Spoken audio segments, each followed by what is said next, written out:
ಸಾಲು ಮರದ ತಿಮ್ಮಕ್ಕ ಯಾರಿಗೆ ತಾನೇ ಗೊತ್ತಿಲ್ಲ ಹೇಳಿ. ಶತಾಯುಷಿ ಆದಂಥ ಸಾಲು ಮರದ ತಿಮ್ಮಕ್ಕ ಇವತ್ತು ನಮ್ಮನ್ನು ಅಗಲಿದ್ದಾರೆ ಅಂತಲೇ ಹೇಳ್ಬೋದು. 114 ವರ್ಷದ ಒಂದು ಸಂಪೂರ್ಣ ಜೀವನವನ್ನು, ಈ ಥರ ಒಂದು ಜೀವನ ಯಾರಿಗೆ ಸಿಗುತ್ತೆ ಹೇಳಿ. ಗಿಡಗಳಲ್ಲಿ ತಮ್ಮ ಮಕ್ಕಳನ್ನು ಕಂಡಂಥ ತಾಯಿಯವರು ಗಿಡಗಳ ರೂಪದಲ್ಲಿ ಅವರಿಗೆ ಒಂದು ನಮ್ಮ ಕರ್ನಾಟಕದವರು ಇವರು ಅಂತ ಹೇಳ್ಕೊಳ್ಳೋದಕ್ಕೇ ನಮಗೆ ಒಂದು ಹೆಮ್ಮೆ ವಿಷಯ. ಇವರು ಒಂದು ಗುಬ್ಬಿ, ತುಮಕೂರು ತಾಲೂಕಿನ ಗುಬ್ಬಿಯಲ್ಲಿ ಜನಿಸಿ ಒಂದು ಮದುವೆ ಆದ ಮೇಲೆ ಅವರಿಗೆ ಮಕ್ಕಳಾಗೋದಿಲ್ಲ, ಒಂದು ದುರಾದೃಷ್ಟವಶ ಅಂತ. ತುಂಬ ಜನ ಮಕ್ಕಳಾಗೋದಿಲ್ಲ ಅಂತ ಬೇಜಾರಲ್ಲಿ ಏನೇನೋ ಡಿಸಿಷನ್ನ ಮಾಡ್ತಾರೆ.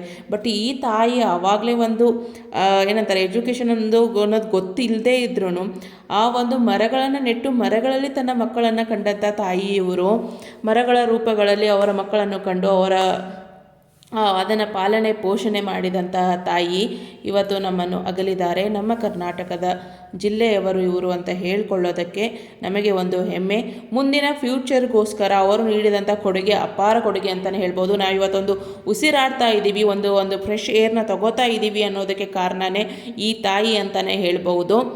ಎಷ್ಟೋ ಜನ ಕಾಡನ್ನ ಕಡ್ದು ಇವಾಗ ಏನಂತಾರೆ, ಡಿಫಾರೆಸ್ಟೇಷನ್ ಅಂತ ಮಾಡಿ ಅಥವಾ ಇನ್ಕ್ರೀಸ್ ಮಾಡಬೇಕು ಒಂದು ಸಿಟಿನ ಅಂತ ಆ ಥರ ಮಾಡ್ತಾ ಇದ್ದೆ. ಇಲ್ಲೊಂದು ತಾಯಿ ತನ್ನ ಗಿಡಗಳನ್ನು ನೆಟ್ಟು ಅದರಲ್ಲಿ ಮಕ್ಕಳನ್ನು ಕಾಣ್ತಾ ಇದ್ದಂತೆ. ಅದರಿಂದ ಹಚ್ಚು ಹಸಿರಾಗಿದೆ. ಆ ಒಂದು ಗಿಡಗಳ ಒಂದು ಜವಾಬ್ದಾರಿನ ಇವಾಗ ಗೌರ್ಮೆಂಟ್ ತಗೊಂಡಿದೆ ಅಂತಲೇ ಹೇಳ್ಬೋದು. ಅದಕ್ಕೋಸ್ಕರ ಈ ತಾಯಿಗೆ ತುಂಬಾ ಒಂದು ಪ್ರಶಸ್ತಿಗಳು ಬಂದಿದೆ. ಡಾಕ್ಟರೇಟ್, ಕೇಂದ್ರೀಯ ವಿಶ್ವವಿದ್ಯಾಲಯದಿಂದ ಡಾಕ್ಟರೇಟ್ ಮತ್ತು ತುಂಬ ಒಂದು ಪ್ರತಿಷ್ಠಿತ ನಾಡೋಜ ಪ್ರಶಸ್ತಿ, ಪದ್ಮಶ್ರೀ ಪ್ರಶಸ್ತಿ ಅನ್ನೋದು ದೊರಕಿದೆ.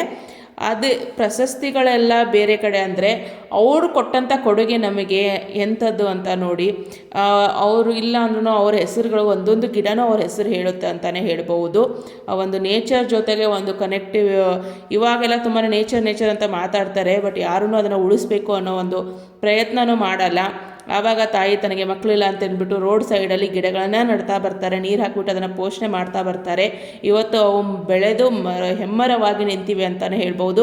ಮಕ್ಕಳಿದ್ರೆ ಅವರು ಯಾವ ಥರ ನೋಡ್ಕೊಳ್ತಾ ಇದ್ರೋ ಗೊತ್ತಿಲ್ಲ. ಆ ಮರಗಳು ಇವತ್ತು ಆ ತಾಯಿನ ನೆನೆಸ್ತಾ ಇದ್ದಾವೆ. ಅವುಗಳಿಂದ ಯಾರು ಒಂದು ಫ್ರೆಶ್ ಏರ್ ಅನ್ನೋದನ್ನ ಯಾರು ಪಡಿತಾ ಇದ್ದೀವೋ ಅದು ಎಲ್ಲ ಅವರ ಭಿಕ್ಷೆ ಅಂತಲೇ ನಾನು ಹೇಳೋದು.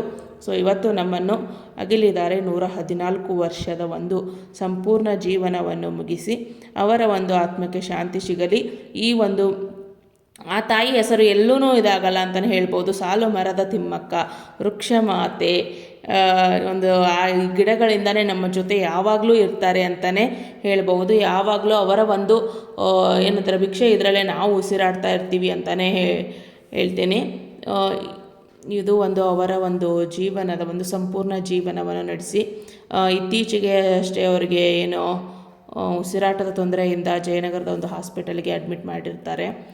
ಅಲ್ಲಿಂದ ಅವರಿಗೆ ಒಂದು ಇದು ಆಗದೆ ಇವತ್ತಿನ ಒಂದು 12 ಗಂಟೆ ಹಾಗೆ ಅವರ ಒಂದು ಪ್ರಾಣ ವಿಧಿವಶ ಆಗಿದ್ದಾರೆ. ಅವರ ಆತ್ಮಕ್ಕೆ ಶಾಂತಿ ಸಿಗಲಿ. ವೃಕ್ಷ ಮಾತೆ ತಾಯಿ ಸಾಲು ಮರದ ತಿಮ್ಮಕ್ಕ. Thank you.